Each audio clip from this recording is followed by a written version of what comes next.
or just don't be afraid in general, right? Like whether it's going to talk to someone or you know, like those, I'm sure you've met plenty of those guys that are like, yeah, I write, I'm a songwriter, but I've never really put my music out. And I'm like, what? Well, then you're not a songwriter, dude. Like that's the thing that drives me the most nuts when people, I'm like, oh, cool, where can I check out your stuff? And they're like, well, I don't really, I haven't done anything with it. I'm like, well, then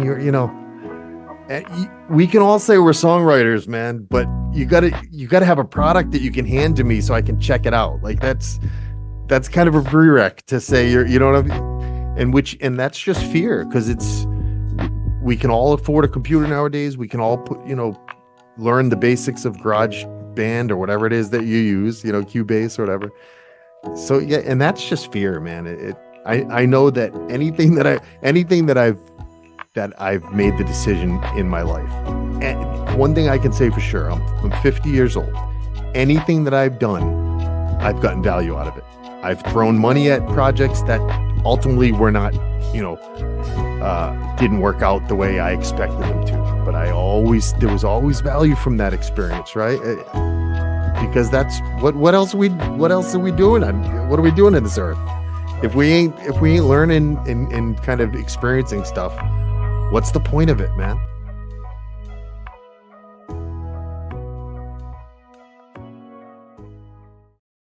Well, welcome to the podcast today. My guest is Carlos Baker, and I'm super excited to chat with you, Carlos. You're living in Germany, but you're originally from the States, and you spent your career in the pet food industry. But for the last 14 years, you've been a musician and been able to write songs. And I know you've got a story as a kid that I think our audience is going to be really interested in. But I'm really excited to kind of share kind of your journey with our listeners. Yeah, man. So anyway, it probably was a terrible introduction, but no, it's all good. No, thank you for having me, man. No, yeah, I grew up. I'm out here between Hanover and Hamburg. Been out here for I guess 14 years now, and married a German lady. So we moved here with my 3 kids. They were 7, 6, and 4 at the time. Now those 3 are in the States studying, and we have a 12-year-old still here with us. But yeah, man, made a life out here. I would have never dreamed when we moved here. We thought we were just gonna, we didn't have any plan. We didn't have nowhere to live. We just kind of packed up our stuff, and I'll back up to explain how we ended up at that decision. But to start early on, yeah, when I was 12 years old, I was a real normal, kind of typical kid. Grew up in a very loving, family and all that kind of stuff. And when I was 12, I kept complaining to my dad and my mom that I was kind of having, like, my left foot kept falling asleep, like pins and needles type thing, And that went on for about 6 months. And then finally, my knee started swelling up. So my pops was like, okay, we'll swing by in East Providence. There's a walk-in clinic there. We'll check it out. And we walk in, and the doctor took a look at it. He said, okay, we'll take an x-ray, make sure it's nothing, but I'm sure it's your young kid and blah, blah, blah.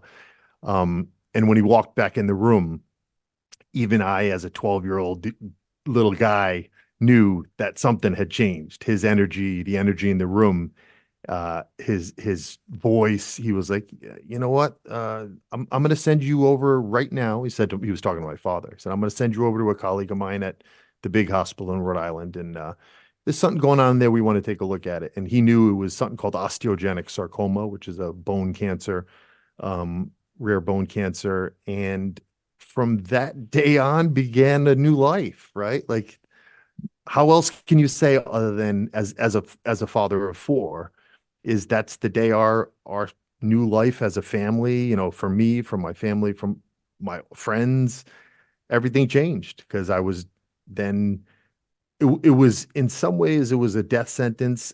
I didn't really comprehend that because I was too young and naive. But ultimately, I did 2 years of chemotherapy and a lot of surgeries. Cancer metastasized to my lungs. For whatever reason, I survived. There's This was as a 12-year-old kid. this was as a 12-year-old kid, and everyone around me was dying. It's fascinating when I do this, when I think back as the experience. It's so they cut my leg off to the middle of my thigh because the cancer had kind of eaten through the bone and the knee and all that stuff. And they did the chemotherapy. They found tumors in my left lung, found more tumors in my right lung. So at some point, it was kind of like any normal human would have said, "Oh, I guess I'm not going to make it." But for whatever reason, the way my brain worked, whether nature versus nurture, whatever the reason, it never dawned on me that, oh, I could die. It just never dawned on me.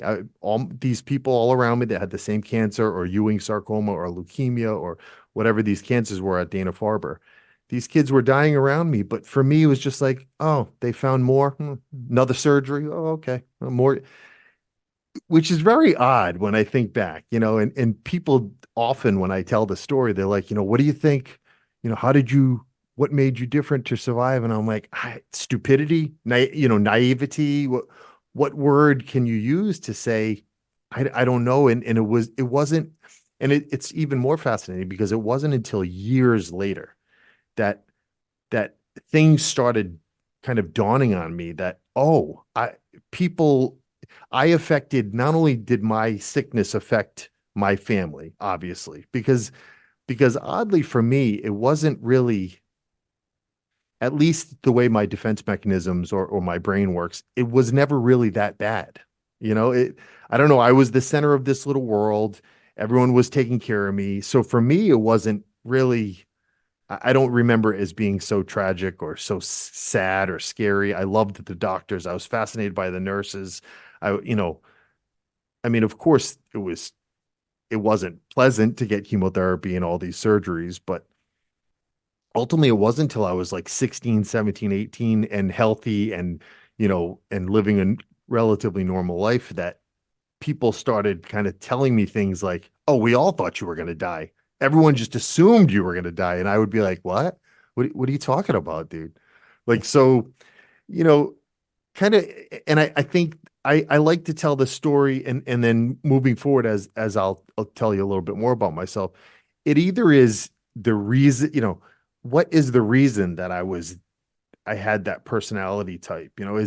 Was I meant to be kind of like a more creative artist, and does my brain work different or my mind work differently than other people's? I don't know the answer to any of these things, right? I'm kind of posing these questions, but ultimately I can remember one moment in particular, my grandmother. So I would have been 16, 17, and we were learning in high school about the Great Depression. So I went to my grandmother after school. I was hanging around with her, and I was like, "What's the worst thing that happened in your life? Do you remember the Great Depression?" And she's like, "Oh, no, this and that, but the worst thing probably was you." And I thought she was joking. I was like, "Ha ha ha." And I was like, "No, really." And she's like, "No, when you got sick, that's probably the worst thing that's ever happened to the family, Hmm. you know." And I remember being like, "Huh, okay, so what I went through affected my community more than it did me, or certainly it affected them differently than it did me." And and um and I think through my young adulthood, I maintained that, for lack of a better phrase, I maintained that kind of carefree, free spirit um personality. So I went to college, I went to work for the family, I got married, I did all the stuff. And through all those steps, I was kind of a not a very serious guy. I was working for the family, I put my hours in, but the reality of it is when I look back, I wasn't really serious about it, and take that for what I don't really, even when I use the word serious, all I can say is what I mean by that is I I wasn't really ever fully engaged in it, right? I was there, I was part of going to work every day, but I wasn't like everyone else. I was goofy and I didn't really take anything, kind of, there was no weight to anything. Hmm. until and in that time I got married. We had a bunch of kids in a row. We had 3 kids in 36 months. We bought a house. We did all that stuff. So all of a sudden I went from being this kind of carefree dude who I grew up, music was backing up again. Music was part of my life all my childhood. Even when I got sick, I always had a bass or a guitar in my hands, and throughout high school I was always, bass became my main instrument. And and then all of a sudden I got married and got a real job, and I was like, okay, and I can remember almost physically saying it out loud. Like, okay, now I have to put the toys in the basement. Like I got to put my bass in because now I got to be a father and I got to be a husband, and right, I need to do the stuff that real adults do. Right. It's time to grow up, right? Yeah. Even But though we feel like we really do, even though, you know, yeah, and I was, I was fighting it every step of the way, but I I do know that I knew I had to do that because I was now I was running into issues with family members that also worked for the family business because they were, they were producing. If I'm honest with myself, I can look back now, I can squash my ego a little and say, yeah, of course they were upset with me because I wasn't, you know, living up to the expectations that a family business guy has to. Here's what happened is my mind could no longer handle the this kind of this uh the reality of me having to become an adult. I just couldn't do it. So my brain instead just shut down and I went into full on depression, full out, had my first panic attack in 2005. So 2006 I would have been about 30, they're in my early 30s. Me and my best bud went up to Boston to watch John McEnroe, and those guys used to do like those, like fun professional tournaments. And I was sitting with them. I wasn't feeling myself, and all of a sudden, boom, got hit with what I now know as a panic attack. And much like getting diagnosed with cancer, from that second, the second that panic attack hit, my life changed because now I became a dude that was fighting mental health issues. And I had no idea how to handle that because I didn't have my family to help me out. Wasn't telling people what I was feeling. All I knew is all I could think of 24 hours a day was running from ever feeling that panic again.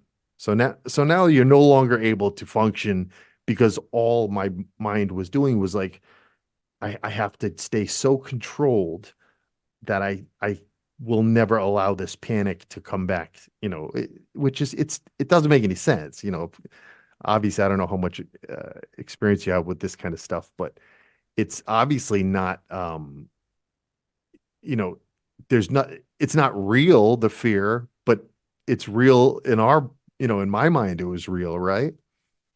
And ultimately, I just shut myself away from the rest of the world. I basically, uh, you know, I went from being the fun dude in the room to not being able to be in a room. I just stopped being there. I stopped being present in any way with human contact other than my wife and my 3 kids, and still pretended to go to work every day, but in a haze and just, not able to communicate anymore. It's the most bizarre story when I think back.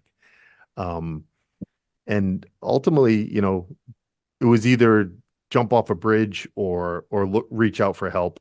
Ultimately, I was, lucky that I did reach out for help in at a wonderful mental health place in Rhode Island called Butler Hospital, and the psychiatrist there helped me get squared away, got on the right meds, with the same meds that I'm now 15 years later. I'm still on the same, it's called Effexor, on the same dosage and everything. So, but from that day forward, the sun kind of came out again, right? So now, those meds, they stop the insanity, but then you have to deal with what I would consider was even worse, which was the shame and all the emotions that come with this failure.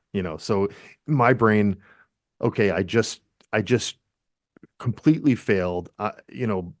Life. I couldn't handle work. I couldn't handle being a father. I couldn't handle being a husband.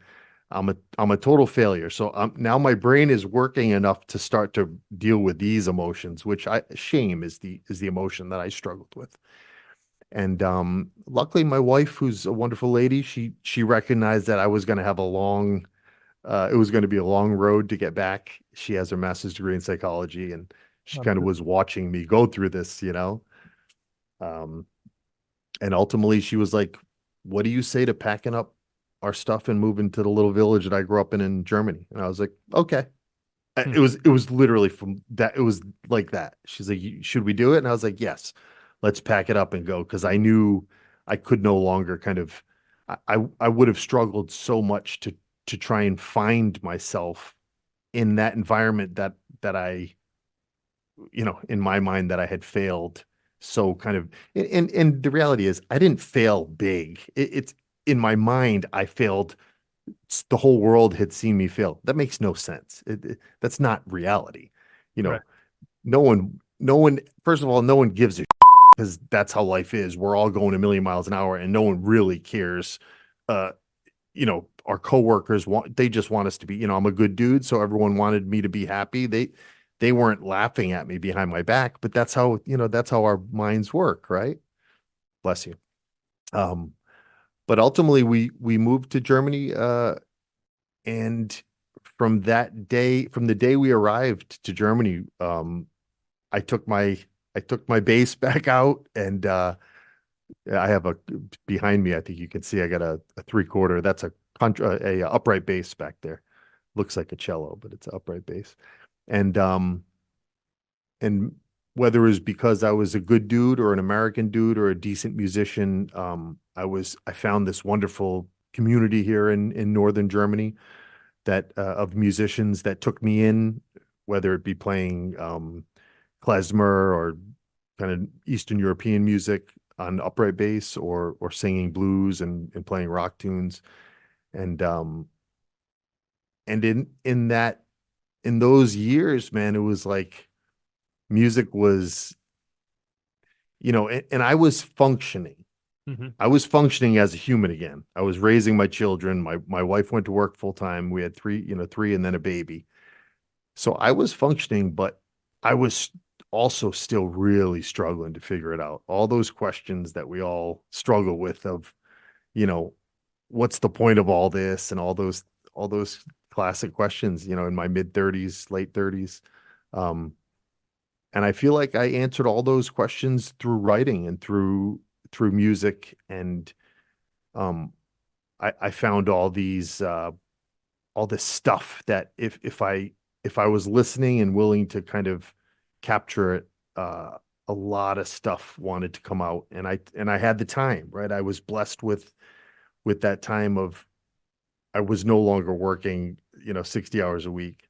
Yeah, I was taking care of my kids, but they were at school. So in those years of trying to heal my emotional wounds, um, music and writing was my therapy, man. I chose not to go see a therapist. I didn't do any of that stuff. But to me, writing was it's how I got through it. And my songs are my babies, man. I don't know if are you in any way a songwriter? I do have a lot of songs. I mean, I don't know, several hundred. It's one of those where I try to write something several times a week. Um, Yeah, okay.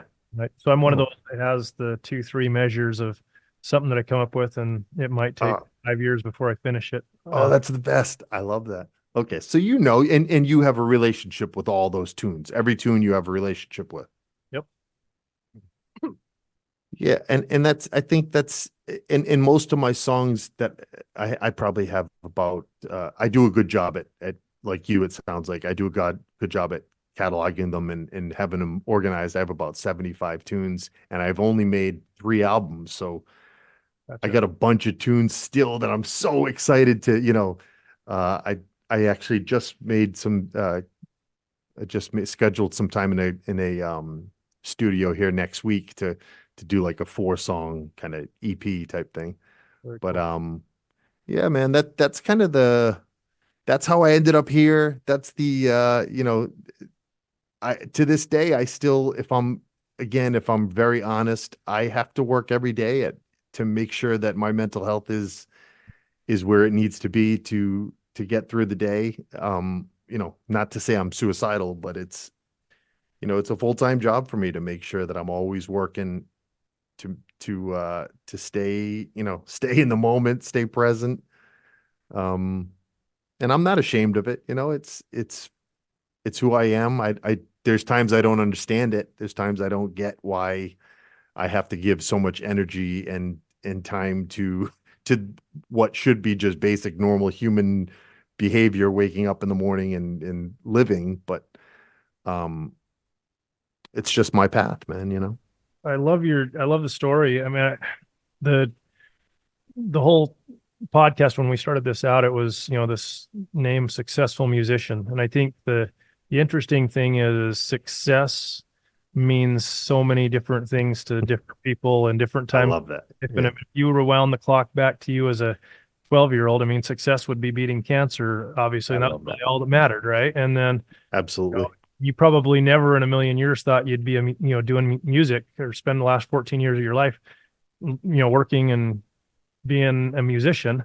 But I think it's one of those where I love that you're willing to be vulnerable and just kind of put it out there, because I think more people are going through this type of thing than ever want to admit it. I mean, it's one of those things that I think everybody's got to figure out their own journey and their challenges.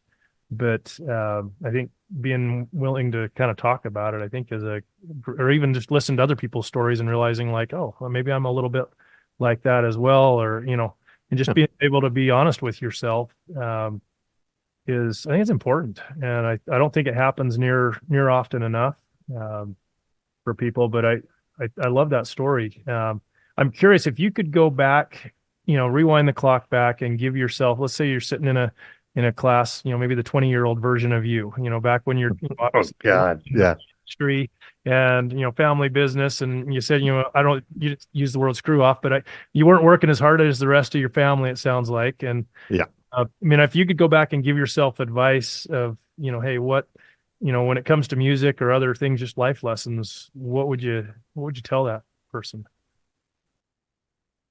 Well, I tell you, man, I as as as the primary parent of four children, and now three of them are adults, 18, 20, 21. And I was, I'm not once again, I'm not a traditional father. I'm definitely not a typical father for a bunch of reasons. One, because I got to stay home with my kids and I got to, make them breakfast in the morning and bring them to school. And so I was doing the stuff that traditionally men don't get to do, right? B, I didn't work. So I had all the time in the world to be there for them. And then, and I'm also an artist. So I think I was so fascinated with watching them grow up and I was taking it in, it was, yes, I have, like probably maybe everybody, I had my demons and continue to have my demons, but I was also so involved in a non-traditional parental role with my kids. They were like my buds, and I'm a goofy dude and I like to laugh and be silly. But then I was also at the same time I was trying to figure out my own stuff and trying to teach them, kind of the stuff that I was figuring out. So it was like all these things that were happening that made it, at least for me, made it so special to raise the kids. And during those years, the most common theme, which you just touched on, was that I'm a failure. So I've never had success. That was, and for my family, success is financial, right? I come from a fourth generation family business, and so it just took me all those years to kind of to finally, and my wife would say it out loud. My wife would be like, "You're such an idiot. You have four wonderful children. You are with them every day. You're playing music with you have this community of musicians. What else can you call success? Like what are you talking about? Which even when people tell you this, if you don't want to hear it, sometimes it doesn't hit, it doesn't connect, right? I think part of it is just what you've grown up around and raised to, you, especially I think in the United States, we picture this success thing of like having lots of stuff, you Yeah, know. I mean, making money, but I think, the society we live in with all the social media, it's showing off your stuff. And, as much as you want to think it's going to make you happy, that stuff doesn't actually, I mean, yeah, I think if that's your success or happiness, once you yeah, have stuff, you realize real quick that, okay, it felt really good for like 10 seconds. And yeah. then now what? It's Well, not, and I like what you said before. You said it in passing that it's nice to be honest with yourself. I think that is a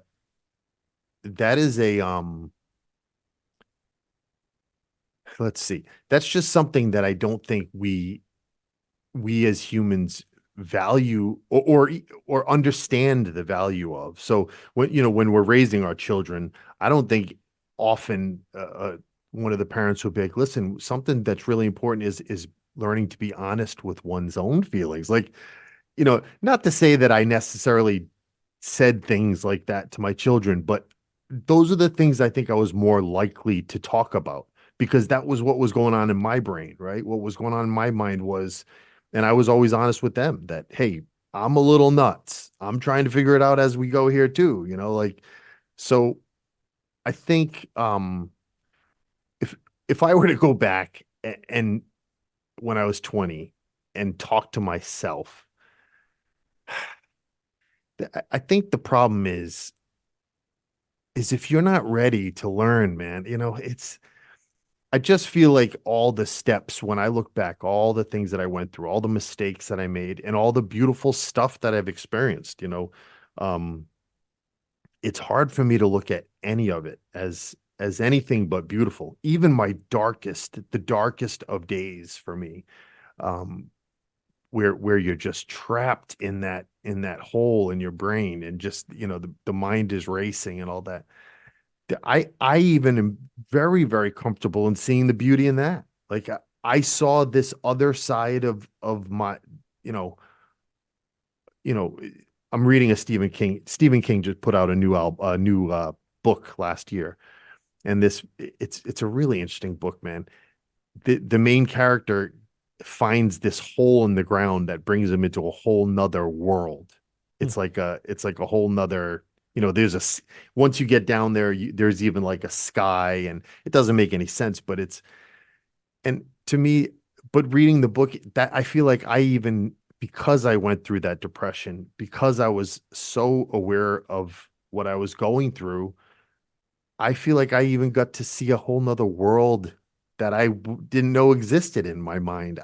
I'm not even sure if what I'm saying makes sense, if I can communicate what I'm saying, but to me, it makes sense that what I went through has value. It it helps me understand where I'm at today. It helps me understand um how what is and isn't valuable. Like you said, I don't have a fancy car and I don't want a fancy car, but I do love to go visit my, three best buds in America, and we value our time together. So it's hard for me to think I would sit down with my 20-year-old self and teach him anything, man. Like, could I say, hey, dude, don't stress out so much when you're in your early 30s? Yeah, I guess. But at the same time, it's from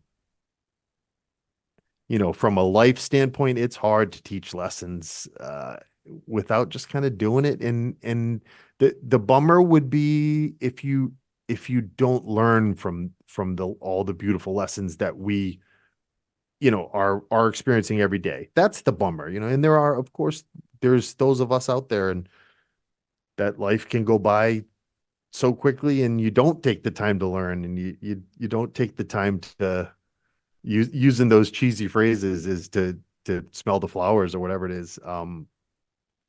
But that's also their path, right? I mean, could I tell myself, hey, dude, make sure you never put your bass down? Sure, I would love to tell my 20-year-old self that, hey, stick with it because bass is important to you. It's a part of your soul. Don't, it's one of the Horcruxes. Don't let it go. Um, but again, I wouldn't have listened to anybody, man. Well, and I think that's a lot of us are probably that way as we look back at ourselves.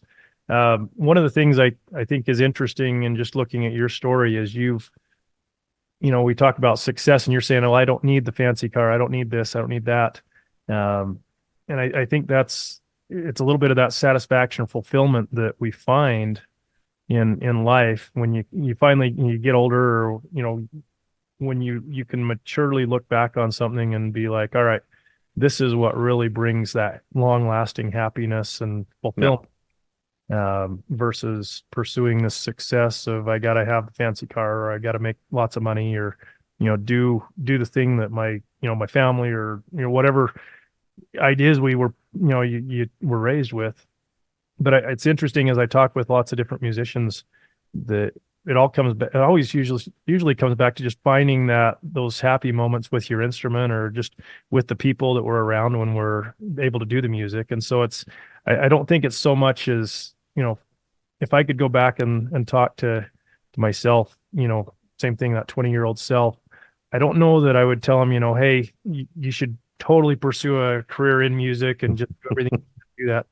I think it'd be more, hey, enjoy the ride, look for those opportunities, and when you see them Yeah. in front of you, don't be scared to take them. Because in that early, in those early ages, when I think there's a thing, I call it imposter syndrome, where you almost don't feel like you're good enough, or you don't feel like you're worthy enough, Yeah. or Yeah. whatever that is. But there's like this, it's like this little shoulder angel that's telling you, you can't do that, and you're no good, you can't talk to them, you're not. And I think that's if I was giving myself advice, whether it's music or just life in general, is don't be scared about thinking you're not good enough, to try. Mm.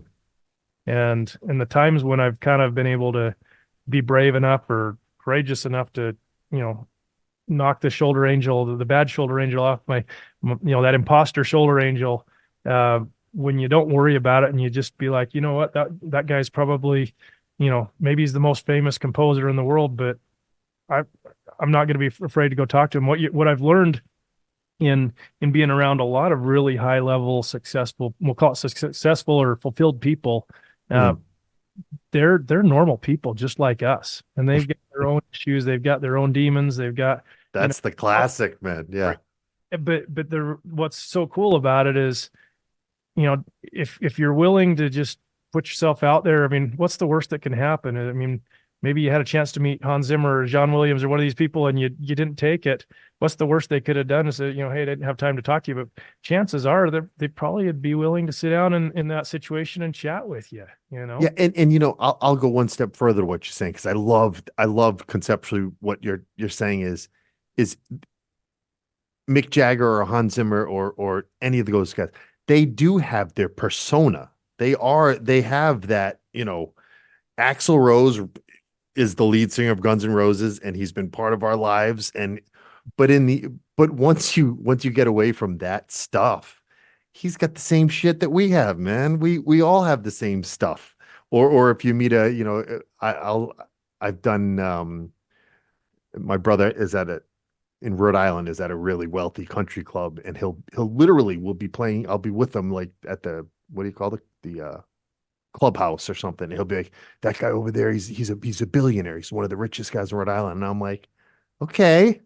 Like, I'm sure what is it? Like, he's got the same stuff we got, man. Like, you know, he's so, yeah, I think it takes a minute, or it takes work to finally kind of recognize that, right? Like that, I do feel like I am further along in my understanding of this world because I've done the work. And when I listen to someone like you make that statement, that lands with me, because what you're saying is the truth, man. That the truth is that Hans Zimmer is just a dude. I mean, he's a really talented dude, and I would love to talk to him, but I would talk to him just like I would connect with anyone, right? Because I love to connect with people. I love to connect with humans. That's what we're supposed to be doing on this earth, right? And I try, as I'm sure you do, I try not to put more weight to a connection with anyone than I do with someone else, right?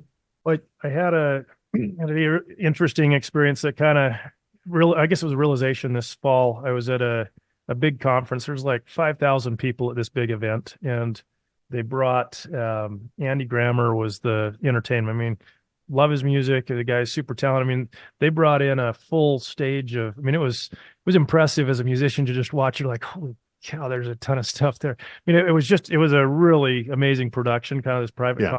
event they put on. But one of my buddies that I was with, um, and we've talked a lot, but he does music videos and he's a really talented guy. But I think it's one of those where as we've gotten to know each other, he's had that imposter syndrome, like, oh, you're not good enough, or am I really good enough to go and help people do this, whatever the thing is he wanted to do. Yeah. And he just flat out, he's like, I'm going to go talk to the people that are running the board up there and just go introduce myself. And I was so impressed. I mean, he went up and he talked to them about 10, 15 minutes later. He comes back. He's like, oh my gosh, they really like some of my, I showed them some of my stuff. They asked to see it. And Yeah. I may be able to go do this thing. And they're doing stuff with Put himself out there, man. just open this door for him. Yeah. Honestly, I don't know whether it ended up going anywhere for him, but, and then I'll watch other people and, even look at myself or, some of my family members, and the whole idea of like walking up to someone that's a total stranger and doing that would, some people would rather die than go, put themselves out there and go just introduce themselves, say, hey, my name's, this is, here's what I do. This is cool what you're doing. Just have that human interaction. Yet, I think, in just looking at myself as a musician, and any advice I'm giving to somebody is don't be afraid to go talk to somebody. It's the most, if it was John Williams, you're like, that's he's the dude. Or just don't be afraid in general, right? Like whether it's going to talk to someone or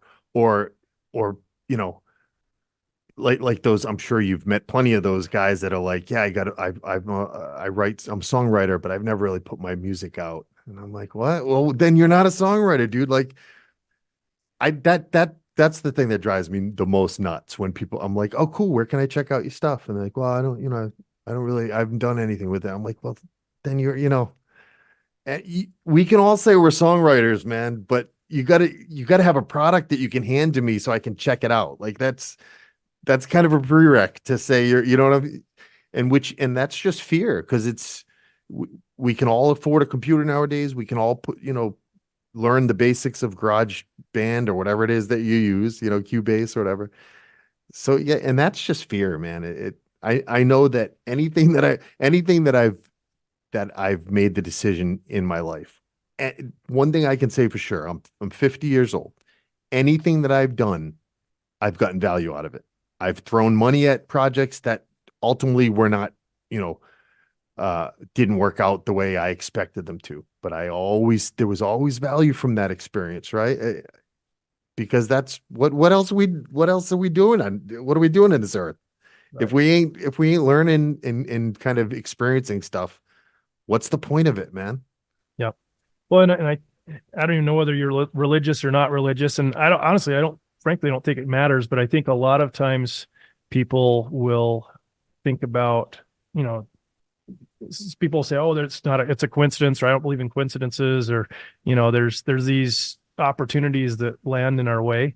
And I think the older I've gotten, the more I've been able to look back and be like, there's just so many like doors that aligned, or people that I came across in life, or conversations that ended up happening that got me to where I was. And, it's just interesting where I think if you, in your mind, you'll think about what you want to do. And if you can decide on those goals, or, put yourself out there to accomplish something, and you continually, work towards that, it's interesting how stars align somehow to help those things happen. And but I think it all starts in a lot of ways just with your mental state of, is this a thing you're going to think about? You're like, okay, maybe it's just writing a song, or maybe it's, I want to go build a giant hotel somewhere in Costa Rica, type of thing. But it's interesting when you start putting you align your thoughts with that, all of a sudden things will start to, you'll meet the right person. And, I could go on I could tell hundreds of stories of how that's happened to me, but I think that's another piece of advice I would just give myself is like, look, take those opportunities when they come but have something in your mind of where you want to go. And when you do that, things happen. Yeah, And just, you know what I'm whether I'm religious or not, I use the phrase I think is just another uh way to look at it is listening to the universe, right? So I have committed, you know, and the I don't know if there's been times in my life that I didn't listen to, the universe or your gut or whatever you want, however, whatever phrase you want to use, right? Um, but again, whenever I've listened to the universe and, and kind of followed that path, and it's caused trouble. In 2019, my best bud in the world. So I was primary parenting, my kids were all living home still. My wife worked full time. My best bud in the world, guy that I love, you know, he's my best friend from college. He got sick, got really sick. And so me and all my buddies flew into Chicago to kind of say bye to him because we thought he was going to die. Ultimately, he survived, but he's severely handicapped. And I made the decision in February of 2019. I said someone has to be by his bedside for the next 6 months. hmm, He There's no way that he can get through these next 6 months unless somebody is there, right? Not just the nurses, not someone that you can throw money at, but somebody that's significant in his life. And I made the decision that I was going to be that guy. And that's the closest that I've come to getting a divorce because my wife's like, "What are you talking about? It's not an option." And I was like, "But it is an option because we'll figure it out and I'm going to go and I'm telling you it's a specific time frame and we'll figure it out." So I moved to Chicago for 6 months. I lived in the hospital with my best friend for 6 months. And it was the most tragic, yet the most beautiful 6 months, not of my life because I've had so many wonderful experiences, but it was one of the most beautiful, I always use this phrase when people are like, "Well, why'd you do that?" What, like, how, and I was like, because there was greatness to be witnessed. That's what it kept popping in my head is here's a guy that had everything and now like in the movies or in the Bible or he's he's been stripped down to have nothing. You've lost it all. You got nowhere to turn. How are you going to deal with that? Like if that ain't greatness, if that story isn't greatness, then I don't know what is. And I wanted, and I always say I feel like I was selfish to make that decision because I wanted to witness it. I wanted to see what this guy did. He was the coolest. He was the coolest guy in college. He was the coolest guy.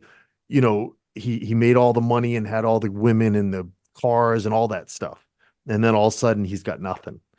And it was beautiful, man. And we laughed and the only way you can deal with a tragedy of that level is just kind of almost pretend like it's not happening. You almost have to just push it aside in these early months of kind of survival mode, right?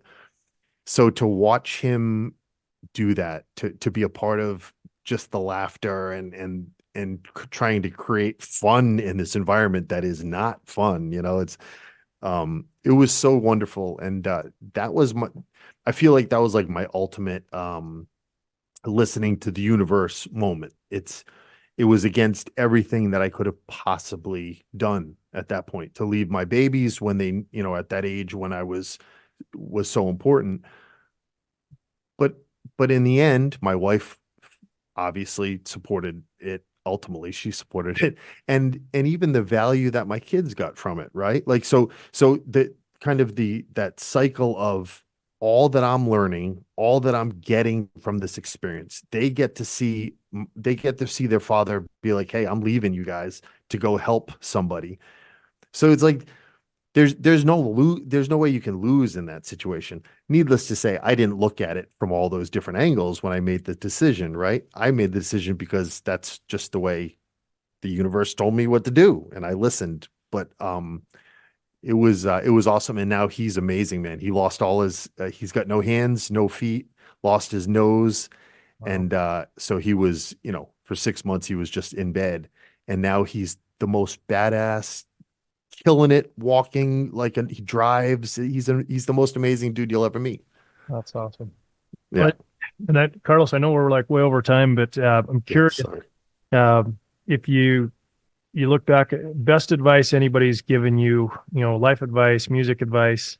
Just curious what you would respond to that question. Best advice you've gotten. Well, I tell you, last year, whenever you ask me a question, I feel like I go into a 10-minute soliloquy here.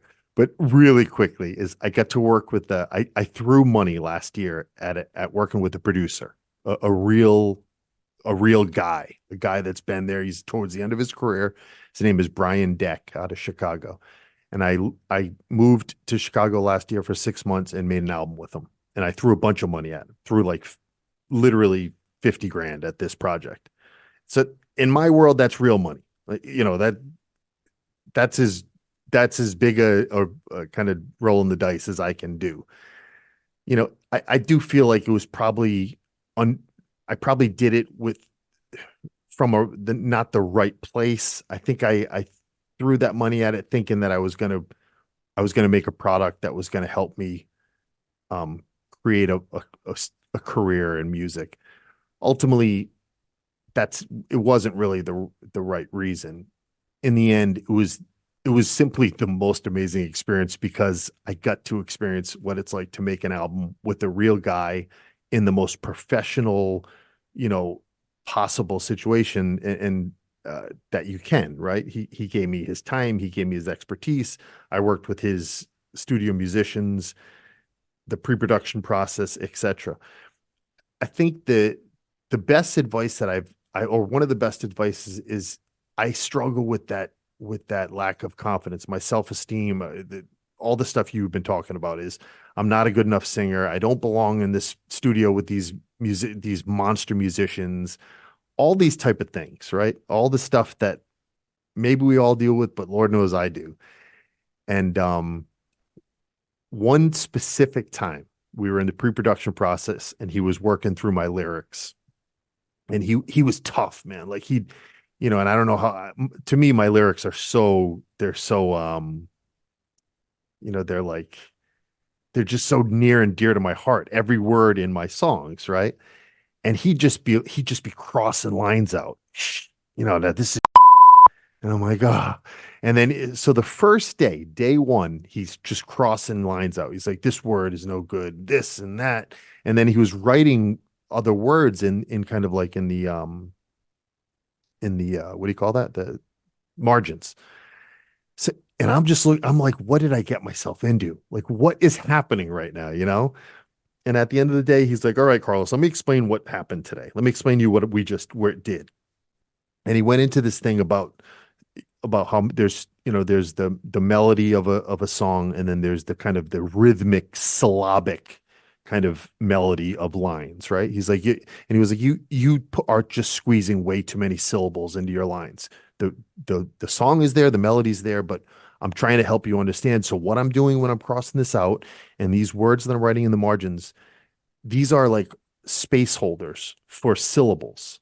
And this is the advice he gave me. And it was off the cuff, but he was like, here's the thing. He said, I am not a songwriter. I don't have that talent. You're the talent. You're the songwriter. So these words, these spacers that I put in there, that's for you to go and use from a syllable standpoint to then go find the lyrics that you think fit. And I remember just that moment, it was like a light bulb. It was like, okay, here's a guy, he's worked with Counting Crows, he's worked with Iron and Wine, he's worked with these guys that I love, like these musicians that I really love. And he's looking me in the eye and telling me that I have a talent, I have an ability that he doesn't have. And I was like, I melted, man. I'm like, okay, all right, I got this then, because the reality is he's not a songwriter. He's never written a song in his life.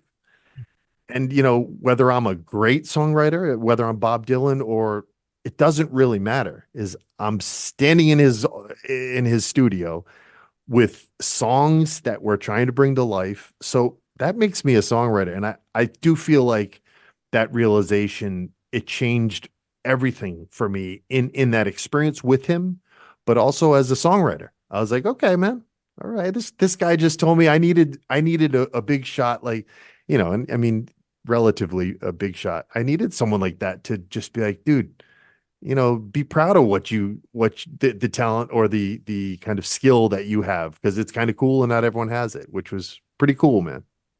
I love that. I mean, it's interesting how important it is to have somebody that believes in us. Yeah. And then like we're doing right now, you reflect back. It's like, the reality is it's important to believe in yourself too. And I think what I've tried to do, and I've failed and succeeded sometimes, but the more we can help people believe in themselves and build people up, you Yeah. know, more, I think in a lot of ways, the more success and fulfilled you're going to be able to feel, and I find it interesting, you know, I almost find more joy in seeing other people have those success moments. Yeah. I mean, that's where I think I find the longer happiness, fulfillment than the the little fleeting moments of, hey, I made lots of the car or whatever it might be.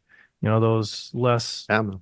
less important things that somehow we fixate on and focus all of our energy on, and then you finally achieve it, and it's like, okay, that was cool. I got a cool plaque, or I got Yeah, yeah, yeah.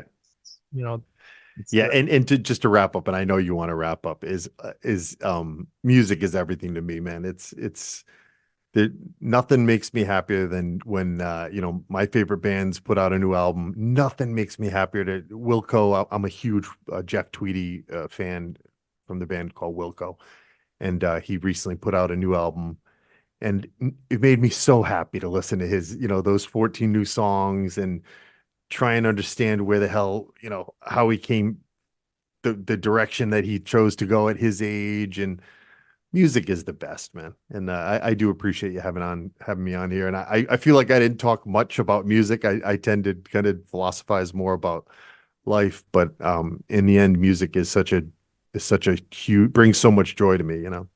Well, and I appreciate you just being willing to share your story. I do think, yes, we could talk about music a lot on this podcast, but the longer I'm doing this and the more people I interview, it's as much a life, just getting your mindset right Yeah. and recognizing that, one of the cool things with music is, you talk about music is everything to you. When you put that thing out or the song out, it's like a piece of you, and it lasts forever. I mean, Yeah. tomorrow we're gonna be gone, and that music really does have this potential to reach and touch other people, and Yeah. very few things in this life that have the ability to continue to help somebody feel something. I mean, it's just a really special thing with music that um and I think understanding the journey, like you're talking about, with just understanding how they put the thing together, that type of stuff helps people. So Yeah. awesome you shared your story. If somebody wants to find out more about you, I know you've done some podcasts, but is there a website people can go look at, or if they go look up on YouTube or iTunes, Yeah, man. they go to Yeah, the band I put all my music out on is a CK Baker Band. So I have a website, and then my music, I got a bunch of albums streaming. The last album that I made that I was just talking about with Brian is called Find Your Way. It's I'm really proud of it, man. Ultimately it I guess working with the producer is fascinating, because you give so much, at least the way I approached it. I gave him so much room to kind of put his voice in the album. You know what I mean? Like I gave him so much rope to make so many decisions, and I don't regret that at all. That being said, the album came out very different than I expected, but I love it, and I love the tunes that we chose to put on the album. So yeah, please take the time to listen to that. And then I wrote a book that I am very proud of. It's called Songs for Ivy, and that's out there everywhere. That's out on Amazon and all that stuff. So read it, tell everyone you love it. Let me make a few bucks, will you? Come on. Awesome. Well, Carlos, this has been super fun. I've loved this interview, and I think we're going to be talking more and more too. I found a new friend. So appreciate you taking time to share with people. Thank you, brother.